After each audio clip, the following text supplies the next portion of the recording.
Alright, yes, good evening, good evening. Bali, may ginawa tayo sa sniper natin. Bali, gagamitin ko na to araw-araw. So, ang ginawa ko dito is pinaba ko na yung kompresyon. Dati kasi naka-dome yan. Naka-dome yan ng 4mm. Ayan, so, bali, magiging everyone's motorcycle na to. So, ang ginawa ko dyan is, ginawa na lang natin yung flat. Tapos, nakalubog pa yan ng 1mm. Then nagpalit na tayo ng cam na hindi na pang malakasan yung cam na kinabit natin dyan.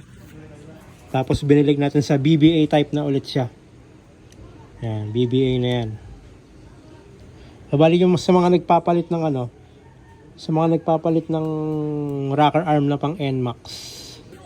Papalitan nyo to, pang NMAX din. Kasi pagka ito pa rin yung kinabit yung pin, tapos naka NMAX na na rocker arm, laging activated yung nyo, yung BBA. Guess nyo yun? Hindi, siya, laging naka BBA na. Kasi pagka ito, kinabatan nyo ng solenoid, nakabit natin yung solenoid, pakapindot yan. Ayusin natin yung angle ng camera.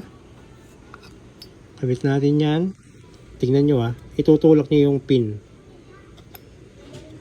Yan. Sa mga nag-assemble ng mga nagbi-build pala, sa mga nagbi-build, nagpapalit ng rocker arm ng NMAX, Aerox, papalitan nyo rin to. Required. Kasi mapipindot niya yan. Alright. So, sa mga naka-modified, tapos nagpalit ng rocker arm, check nyo yan. Siguradong hindi gumagana yung first lobe ng head nyo. Lagi kayo naka-BBA. Yan. So, bali papalitan natin ulit siya ng pang NMAX lang. Then, ibabalik na natin sa BBA to. Then, pipit-pitin nyo yan kasi tumatama dyan. Eto. Tumatama yan. Kaya pipit-pitin nyo yan. Eto, hindi ko napit-pit. Nakita ko lang tumatama. Kaya pinit-pit ko siya. Pinukpo ko siya ng ulo ng T-wrench. Dati yan, nung naka 200 pa lang to. Unang build ko. Ipupush nyo lang yan. Okay na yan. Kung mas mapapaganda nyo pa, hindi mas maganda. Pero, mas okay yan kung ikakat nyo na lang dyan. Cut nyo na lang to. Pero mas madali ito. Ganito na gagawin nyo. Pukin nyo na lang. Yan. Tignan natin yung head natin. Yan Yan. Bali 4.5 yung stem neto. 22-25 yung ating head na gagamitin. Then inuulit ko. Balik tayo sa BBA. Dati kasing naka-sniper, yan. Sniper na rocker arm. Pero babalik natin sa BBA. Ayan, standard na tayo ulit. Tapos yung cam na nakakabit is yung lang, ordinary cam na lang kasi magiging pang araw-araw na lang tong motor. Kasi bihira ko itong magamit. So nabulok na yung kanyang sprocket. Ayan. Yun. Then papa-powder coat natin to kay Moto X Racing. So ganun pa rin ang set nito, plus 9. Tapos sa black, yung pa rin, 66. Tinanggal na lang natin yung dome. Then, pinalitan natin ang oil pump. SCK itong pump na to. Sa Sniper 155, pwede yung pang Sniper 150 na oil pump na yan. Alright. So, yung pa rin. Wala naman na bago dyan. Ganun pa rin yan. Nag-flat lang tayo. Nilubog lang natin yung piston. So, bali, ang sukat natin dito is 12 na lang. 12-1. Dating 13.5-1 to. Then, binenta na natin yung RC Super X. Nag-RC Mini X na lang tayo. Kasi for everyday use na to. Pwede nang hiramin to. Kung sino-sino. Then, babalik natin sa stock na ano ba tawag ito? Ignition coil. Adjustable yan. Pero stock na lang gagamitin natin. Pang na to? Pang everyday use. Pang biyahe. Pang endurance. Hindi mo lang nag-endurance Yan. Pero pwede nyo gamitin to. Pwede nyo hiramin kung mag-endurance kayo. Ayusin lang natin yung mga kasi yan. Nabubulok na. Hindi kasi siya ginagamit talaga.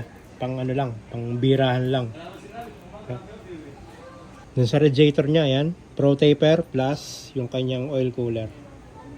Tumutuloy yung langis. Yan. So, bali pwede nang ikabit yung head na ito.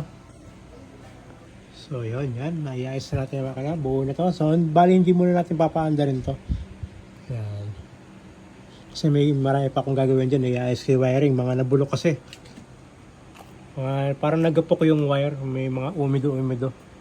So, bali, next natin dyan. Nakabit na natin yung cover na ito. So, bali sa clutch natin, hyper clutch yan ano. Hindi siya slipper, hyper yan. Then sa crank natin, Worcester plus 9. Wala naman tayong binago talaga dyan.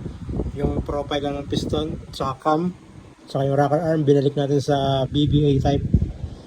Then from Super X, nag-ano na lang tayo, Mini X na lang kasi yun nga, everyday use na lang.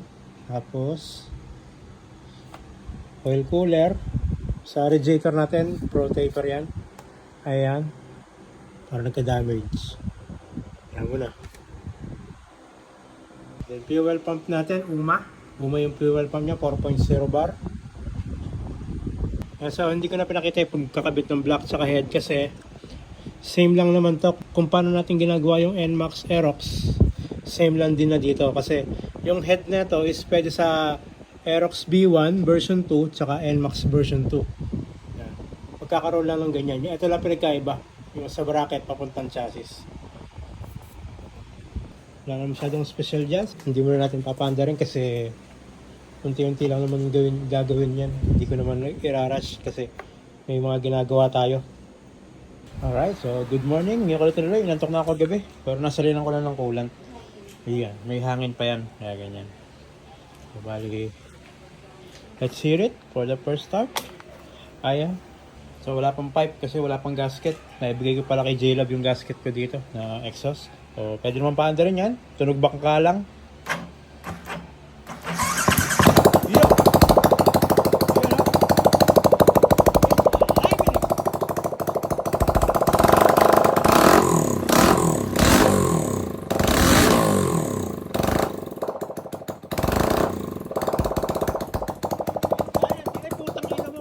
Wala pala lang ito.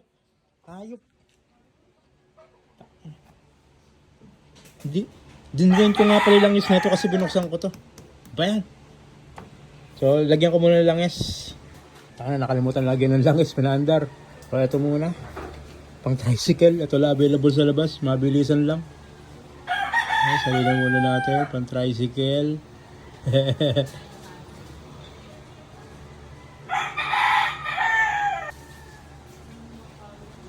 Alright, yan. Nakikabit natin yung pipe. Nasalilan na ng langis. Sigurado may langis na yan. Puro alikabok pa. Let's hear it again. Good, huh? It's alive in. It's so silent in. Walang gasket yung pipe na kaya may sinaw. Yun.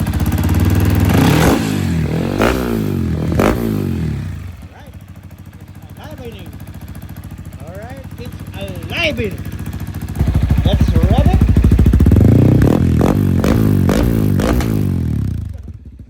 So, wala pa sa tono yung ano niyan, yung kanyang ano, ECU.